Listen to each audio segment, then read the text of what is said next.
Ya, Alhamdulillah, mari kita senantiasa panjatkan puja dan puji syukur kita kehadirat Allah, Rabb kita, Tuhan kita, yang luar biasa senantiasa memberikan nikmat kepada kita, nikmat iman, nikmat Islam, nikmat diberikan kesempatan kita untuk bersatu berjamaah di dalam Jamaah Muslimin Hizbullah di bawah arahan Imamul Muslimin.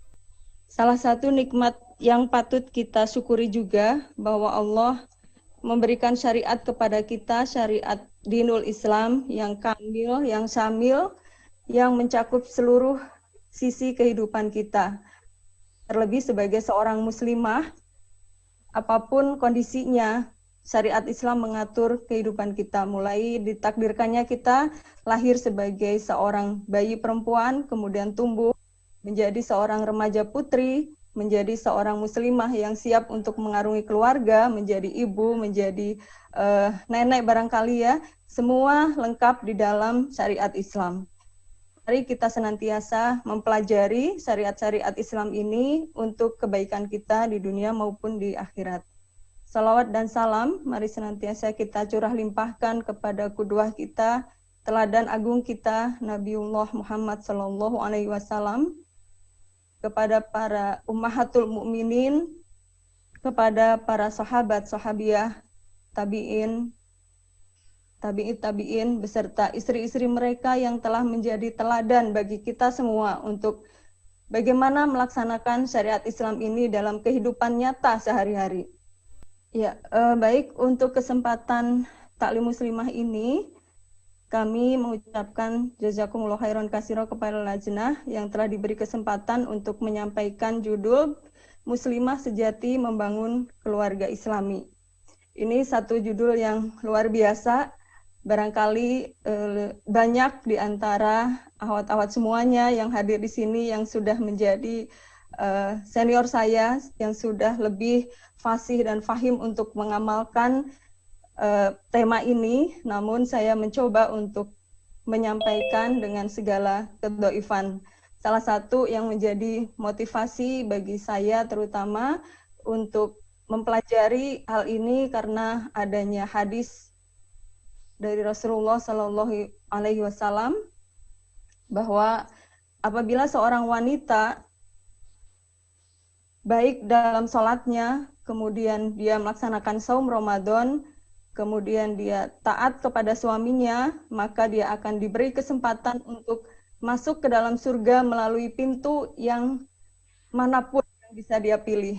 Nah, ini suatu motivasi bagi kita semua, bagaimana agar kita bisa mentaati suami dalam membangun keluarga di rumah kita masing-masing.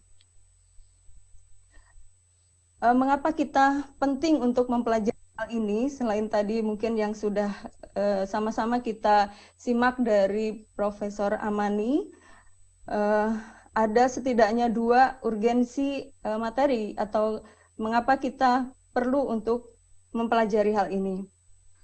Dikaitkan dengan tema dan kondisi saat ini, tema Taklim Pusat kita adalah pentingnya meningkatkan ketahanan keluarga dalam menghadapi perubahan dunia.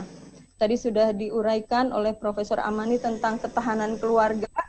Nah, dalam hal untuk menyukseskan ketahanan keluarga ini, maka peran seorang muslimah sangat-sangat penting, sangat dominan di dalam keluarga. Muslimah adalah penyokong untuk stabilnya sebuah keluarga. Apalagi menghadapi perubahan dunia saat ini, yang Masya Allah kita sama-sama ketahui bagaimana seorang muslimah atau sebuah keluarga itu harus bisa survive.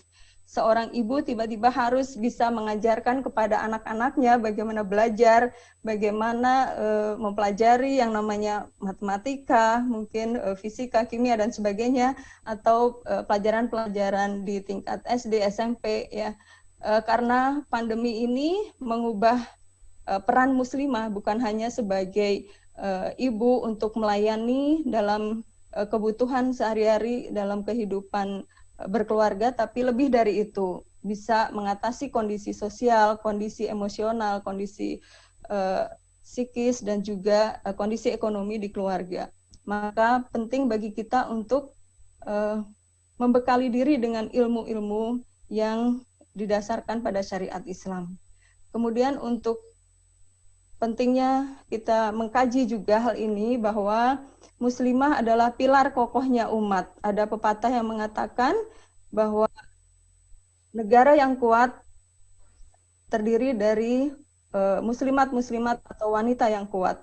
Atau juga kita tahu di belakang seorang lelaki yang hebat, maka di belakangnya adalah wanita-wanita yang hebat. Yang artinya di dalam sejarah-sejarah kita sudah menyaksikan bagaimana para ulama atau Rasulullah sekalipun, di belakang Rasul adalah Ibunda Khadijah, adalah Ummahatul Mukminin, yang mereka semuanya adalah muslimah-muslimah yang kuat akidahnya, yang kokoh keislamannya, sehingga bisa mendukung perjuangan untuk mensyiarkan dinul Islam.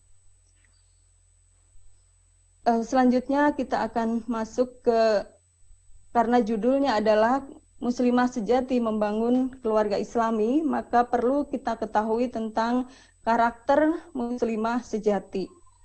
Di dalam Quran Surah Fusilat, Quran Surah 41 ayat 33, Allah berfirman, A'udzubillahi minasyaitonirrajim, wa man ahsanu qawlan mimman da'a ilallahi wa amila salihah wa qala innani minal muslimin.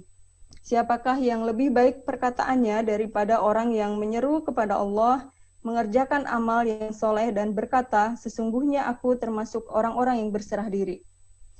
Dalam tafsir Al-Maraghi, Mustafa Al-Maraghi menyampaikan intisari dari ayat ini bahwa innani minal muslimin. Apabila seseorang mengaku berserah diri kepada Allah, seorang muslim ataupun muslimah, maka setidaknya 3 hal yang harus bisa menjadi ciri atau karakter yang ada padanya.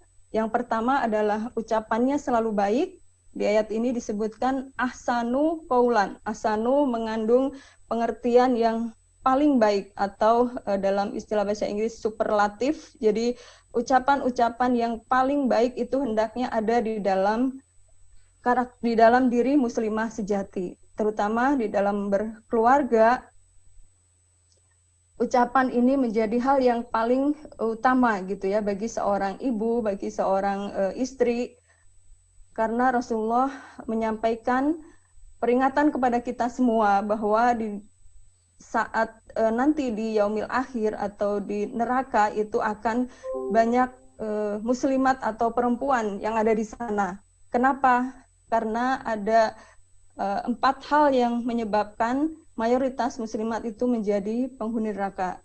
Tentunya kita berlindung dari hal tersebut, dan sebagiannya itu adalah dikarenakan ucapannya. Rasulullah menyampaikan sebagiannya bahwa seorang perempuan yang mengumbar aib suaminya ketika suaminya tidak ada, itu menjadi sebab mengapa ia menjadi penghuni neraka. Kemudian seorang perempuan yang menyakiti suaminya dengan ucapannya, itu juga menjadi penyebab ia menjadi ahli neraka. Naudzubillah. Kemudian yang kedua adalah karakter muslimah untuk mengajak pada agama Allah. Jadi seorang muslimah, seorang fatayat ataupun ummahat itu hendaknya senantiasa dapat mengajak kepada orang lain, kepada siapapun, untuk melaksanakan kebaikan-kebaikan, untuk melaksanakan perintah-perintah Allah dan beramar ma'ruf nahi mungkar. Kemudian yang ketiga, senantiasa beramal soleh. Ini pasti sudah kita fahami bahwa iman Islam tanpa amal soleh itu tidak ada artinya. Maksudnya memang pengejawantahan dari iman dan Islam adalah amal soleh. Maka bagi kita seorang muslimah, amal soleh ini adalah hal yang paling dominan yang harus selalu kita lakukan di dalam kehidupan kita sehari-hari. Apapun posisi kita atau apapun peran kita, baik sebagai seorang remaja, putri, ya fatayat, ataupun sebagai seorang ummahat.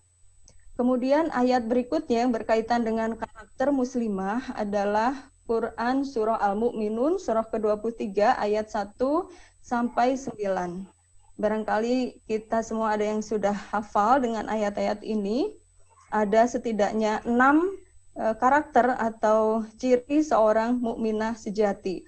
Allah berfirman, qad aflahal mu'minun alladzina hum fi sholatihim khashi'un walladzina hum 'anil lagwi mu'ridun walladzina hum lizakati fa'ilun walladzina hum li furujihim hafizun illa 'ala azwajihim aw ma malakat aymanuhum fa innahum ghairu malumin faman ibtagha wara'a dzalika faulaika humul 'adun walladzina hum li amanatihim wa ahdihim ra'un walladzina hum 'ala shalatihim yuhafidun. Di antara tanda-tanda orang yang mukmin atau mukminah sejati, yang pertama adalah orang yang khusyuk dalam salatnya. Yang kedua, menjauhkan diri dari perbuatan dan perkataan yang tidak berguna. Yang ketiga, orang yang menunaikan zakat. Yang keempat, memelihara kemaluannya atau kehormatannya. Kemudian yang kelima, memelihara amanat-amanat dan janjinya. Dan yang terakhir, memelihara sholatnya. Masya Allah ya, ini menjadi muhasabah bagi kita semuanya. Apakah kita sudah melaksanakan perintah-perintah Allah sebagai seorang mukmin di dalam surah Al-Mu'minun ini. Di sini juga disebutkan lagi tentang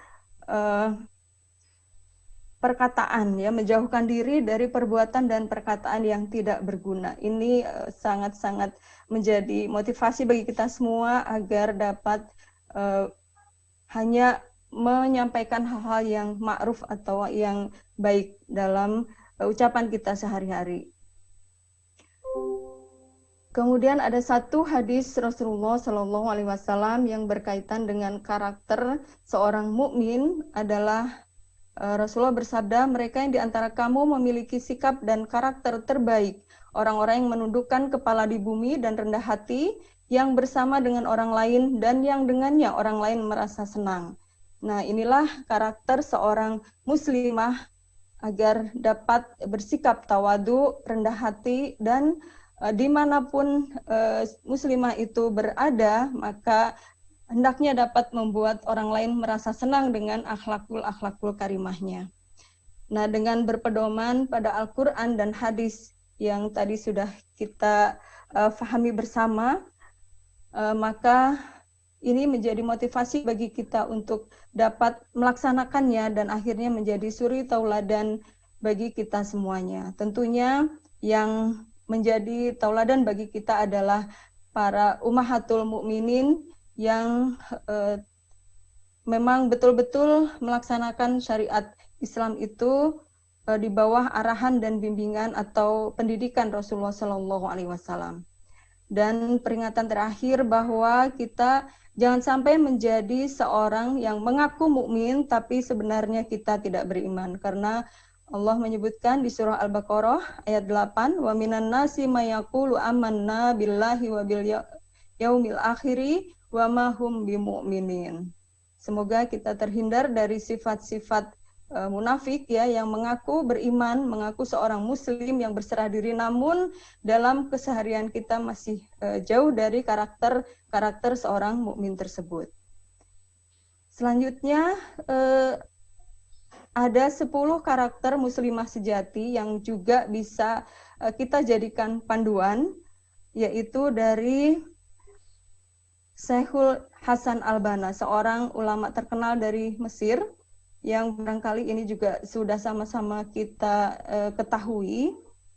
Namun ada baiknya kita lebih memahami lagi karakter-karakter tersebut. Yang pertama adalah salimul akidah atau bersih akidahnya. Jadi seorang muslimah yang sejati adalah yang senantiasa menjadikan hidupnya, salatnya, semuanya untuk Allah. Allah berfirman dalam Quran surah Al-An'am ayat 162, Qul inna salati wa nusuki wa mahyaya wa mamati lillahi rabbil alamin. Jadi bagi seorang muslimah sejati tidak ada tujuan yang lain selain hanya kepada Allah. Hidup dan matinya hanya untuk Allah. Kemudian yang kedua adalah sahihul ibadah, benar ibadahnya. Nah, tentunya dalam beribadah ini tuntunan kita atau atau rujukan kita adalah Rasulullah. Sebagaimana Rasulullah menyampaikan, sholatlah sebagaimana aku sholat. Nah, ini bukan hanya dalam hal sholat tentunya ya, tapi semua ibadah kita, baik mahdoh maupun ghairu mahdoh, maka yang menjadi panduan baik rukun, sahnya dan sebagainya adalah Rasulullah. Jangan sampai kita melakukan ibadah-ibadah yang tidak berdasar kepada hadis-hadis Rasulullah ataupun ijtihad para ulama. Kemudian yang ketiga adalah matinul khuluq atau kokoh akhlaknya. Nah, ini kembali kita merujuk kepada Rasulullah bahwa Rasulullah adalah suri tauladan agung kita semuanya. Di dalam Quran surah Al-Qalam ayat 4, Allah berfirman, wa innaka la'ala khuluqin azim. Bahwa Rasulullah itu adalah contoh akhlak yang paling mulia. Akhlak Rasulullah adalah Al-Quran.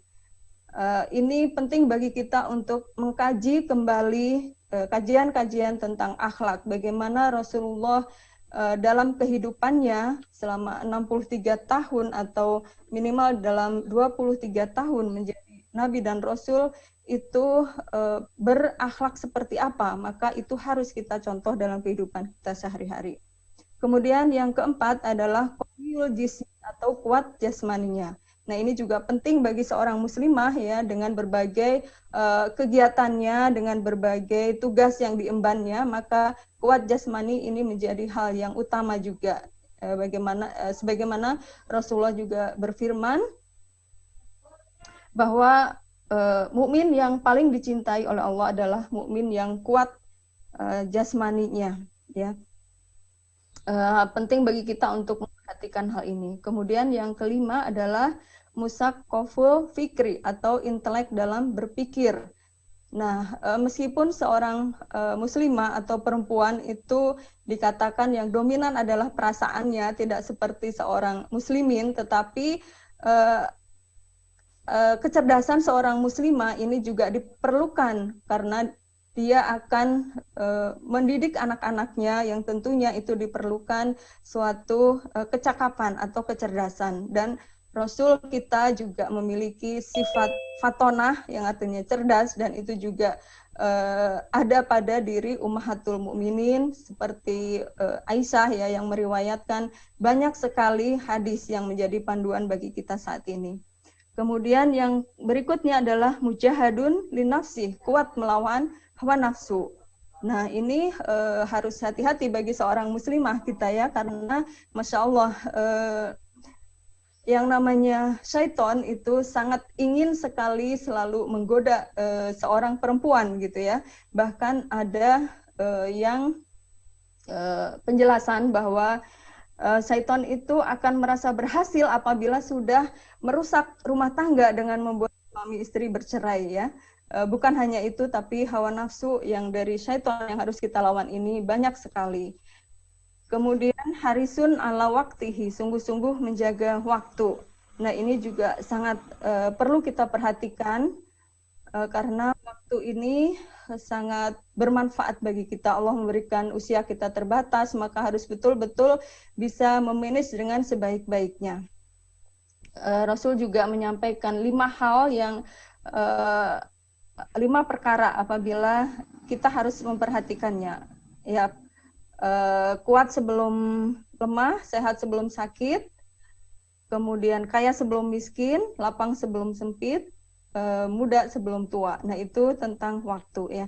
Kemudian manazomun fi syu'nihi atau teratur dalam semua masalah.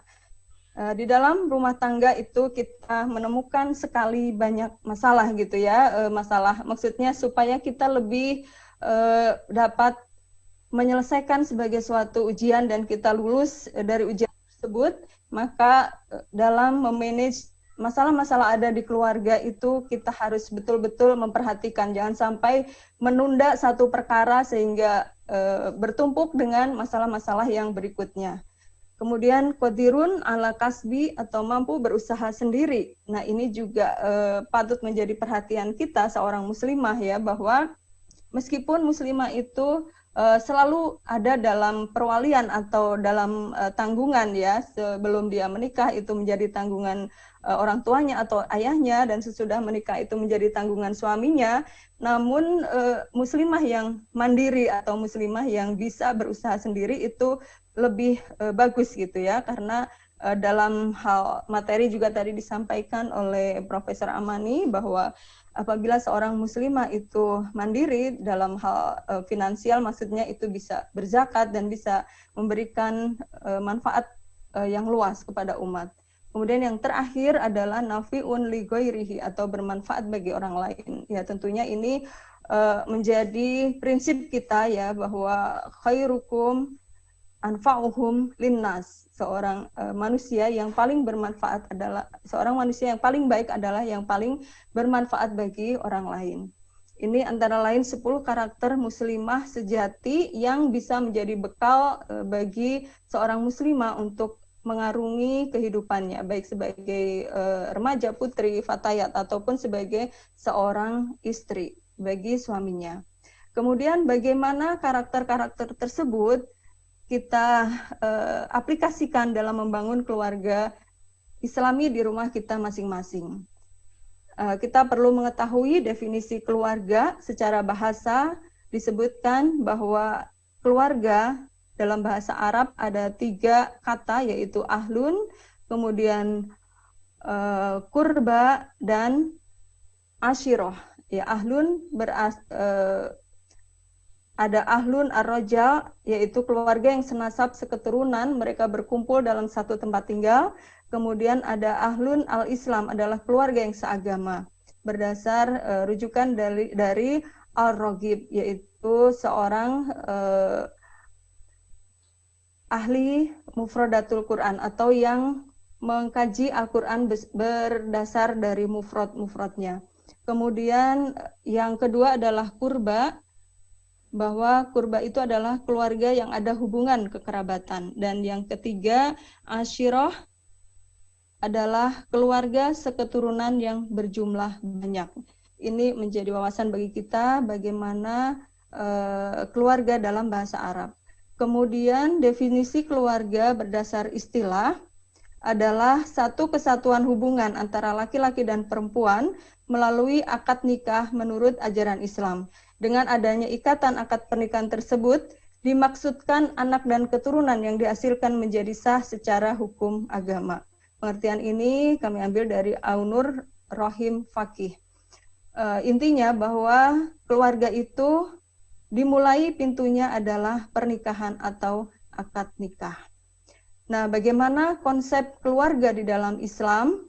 Ada beberapa hal yang perlu kita perhatikan, bagaimana prinsip-prinsip berkeluarga, kemudian tujuan keluarga, fungsi keluarga, dan pemenuhan hak dan kewajiban sebagai suami istri. Prinsip-prinsip berkeluarga, kalau tadi dikatakan bahwa pintu menuju berkeluarga adalah menikah. Ini kajian yang bisa kita fokuskan di kegiatan-kegiatan yang berkaitan dengan pranikah, tapi yang perlu kita ketahui bahwa menikah itu adalah upaya untuk memelihara syariah, ya, upaya untuk memelihara keturunan. Bahwa ulama salafus sholih, salah satunya adalah Imam As-Shatibi, merumuskan tentang maqasidus syariah atau maksud adanya syariah. Menikah memiliki maksud, yaitu untuk menjaga kehormatan atau keturunan atau an-nasl atau al-arid.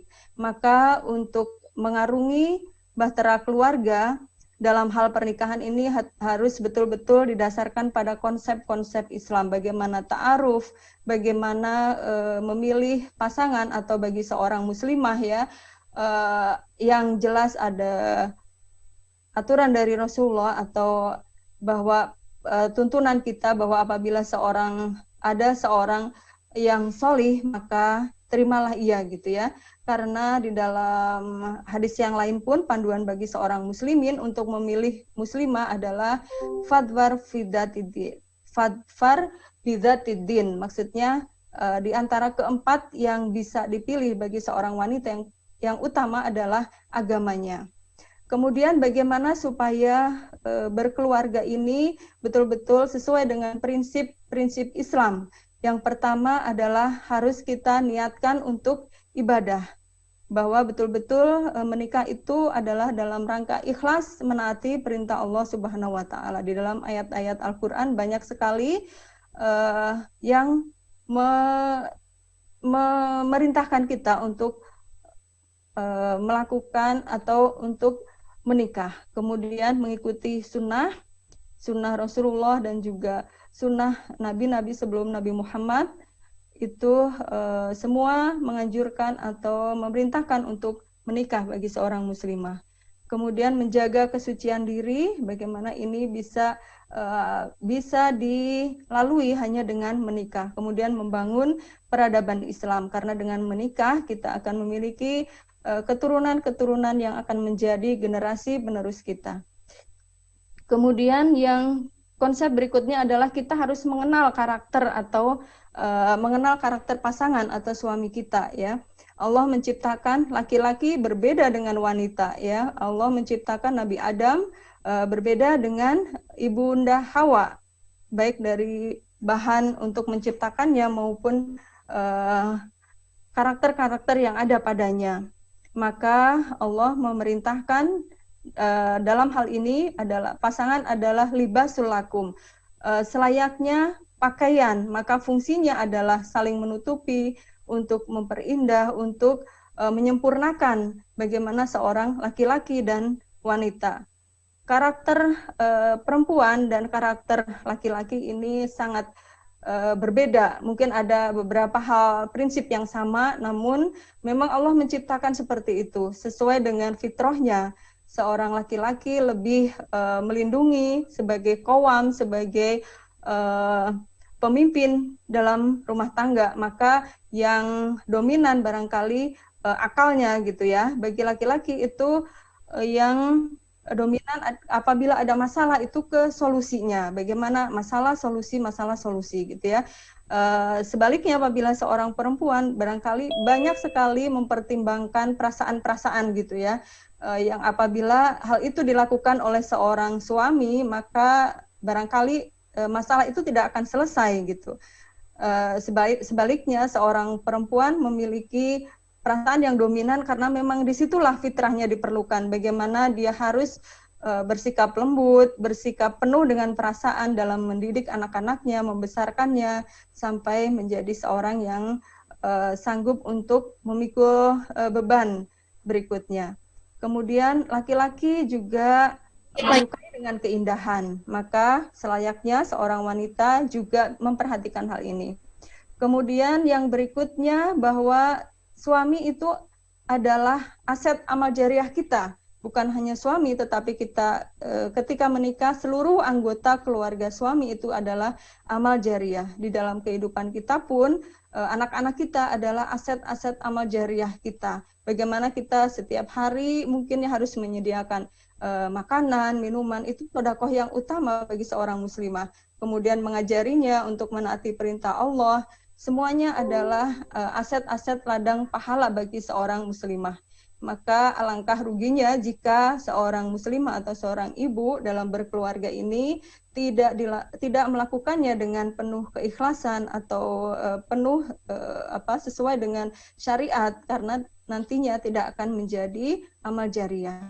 Kemudian selayaknya kita juga harus mengetahui visi misi keluarga muslim, yaitu Quran Surah At-Tahrim ayat 6, bahwa kita harus menjauhkan keluarga kita dari api neraka. Ya. Dan visi ini harus sama-sama dimiliki oleh seluruh anggota keluarga. Harus ditanamkan betul-betul bahwa tujuan berkeluarga itu bukan semata-mata di dunia, tetapi justru di akhirat. Ini harus dijadikan program dan strategi bagaimana untuk mencapainya. Antara lain dengan menurunkan dalam misi seperti mencapai derajat yang takwa sebenarnya, kemudian memiliki motivasi untuk hidup mulia atau mati syahid. Kemudian 3 menit lagi, Umi. Ya, baik. Kemudian di dalam keluarga banyak sekali tadi hal yang harus kita perhatikan, namun barangkali sebagiannya sudah disinggung tentang hak dan kewajiban suami istri. Yang patut kita perhatikan adalah bagaimana kita di dalam meneladani Rasulullah SAW dan juga Ummahatul Mukminin dalam berkeluarga, menjalankan fungsi kita sebagai seorang istri. Yang pertama adalah mendukung jihad suami. Apapun amanah yang diemban oleh suami kita, maka selayaknya seorang muslimah itu harus menjadi pendampingnya di kala suka maupun duka, membantunya, mendukungnya dengan sepenuh perhatian, dengan tenaga, dengan jiwa raga, dengan harta dan sebagainya. Kemudian tidak menuntut dengan hal-hal yang tidak mungkin dilakukan oleh suami, sehingga kita harus bersikap sederhana, qanaah, dan justru sebagaimana Ummahatul Mukminin yang banyak sekali mensedekahkan hartanya yang diberikan oleh suaminya gitu ya, tidak enggan gitu ya untuk bersedekah. Kemudian memberi saran, berdiskusi, memberi masukan-masukan untuk hal-hal yang ma'ruf, sebagaimana Ummu Salamah juga memberi saran kepada Rasulullah saat peristiwa Hudaibiyah. Kemudian setia kepada suami dengan segala karakternya, bersikap lembut, penuh cinta, dan menjauhi sejauh mungkin adanya pertengkaran. Rasulullah selama hidupnya tidak pernah berselisih dengan istrinya. Maksudnya tidak pernah terjadi pertengkaran dengan istri. Maka kita seyogyanya juga harus meneladani Rasulullah karena beliau adalah suri tauladan agung kita semuanya. Kemudian hal yang penting juga bagi muslimah bahwa al-ummu madrasatul ula idza a'dataha a'datta sya'ban thayyiban a'raf. Ibu adalah madrasah atau sekolah pertama bagi anaknya. Jika engkau persiapkan ia dengan baik, maka engkau telah mempersiapkan generasi terbaik. Nah, ini harus betul-betul kita pahami seorang muslimah di dalam membangun keluarga yang islami, semuanya berawal dari ummahat atau dari ibu. Bagaimana ia mempersiapkan anak-anaknya yang kelak akan menjadi generasi penerus kejayaan Islam ini. Maka kita harus mempelajari bagaimana Ibunda Khadijah yang telah mampu melahirkan anak-anak Fatimah yang menjadi teladan bagi kita semuanya dalam jihadnya, dalam kesungguhannya menjalankan agama Islam, mendukung ayahandanya. Kemudian Al-Khonsa yang telah mengantarkan 4 putranya menjadi mujahid dalam perang Qadisiyah melawan Persia. Kemudian juga ibunda-ibunda para ulama tabi'in seperti Ibunda Imam Syafi'i, Fatimah binti Ubaidillah, Ibunda Imam Malik, Ibunda Imam Bukhari yang begitu memperhatikan pendidikan bagi putra-putranya. Meskipun harus mendidik seorang diri menjadi single parent gitu ya, seperti Ibunda Imam Syafi'i, karena ayahanda Imam Syafi'i meninggal saat beliau masih kecil, maka ibundanya lah yang mengajak Syafi'i kecil berhijrah dari Gaza menuju Mekah untuk memberikan pendidikan atau tarbiyah bagi Imam Syafi'i, akhirnya menjadi seorang ulama yang sangat masyhur. Kemudian perlu adanya kesatuan umat untuk bersinergi dalam melaksanakan peran muslimah ini. Untuk mendidik anak-anak perlu ada sinergi dengan para suami tentunya, dan juga dengan muslimat yang lain atau muslimin yang lain, karena tidak mungkin untuk membangun peradaban Islam ini sendirian, maka perlu adanya kesatuan umat atau perlu berjamaah dalam memerankan peran sebagai muslimah sejati di dalam keluarga. Demikian barangkali yang dapat kami sampaikan. Mohon maaf atas segala kekurangan. Alhamdulillahirabbil alamin. Kemudian yang terakhir, satu quotes yang perlu kita renungi bersama, bagaimana seorang muslimah melihat posisinya di dalam keluarga. Syekh Muhammad bin Shalih Al-Utsaimin berkata, janganlah salah seorang dari kalian di tengah-tengah keluarganya seperti orang yang tidak ada, tidak mengarahkan mereka dengan kebaikan dan bimbingan, serta tidak melarang mereka dari kejelekan dan kerusakan. Maka ini layak menjadi perhatian kita. Jangan sampai kehadiran kita kaum muslimah di keluarga itu tidak berdampak positif ya. Justru kita harus berperan penting mengarahkan anak-anak kita taat kepada suami kita, menjadi muslimah yang soleh, sehingga kelak semoga Allah meridhoi kita untuk bisa berada di jannahnya. Demikian, jazakallahu khairan katsira. Mohon maaf atas segala kekurangan, yang benar hanya dari Allah dan yang salah barangkali dari saya pribadi.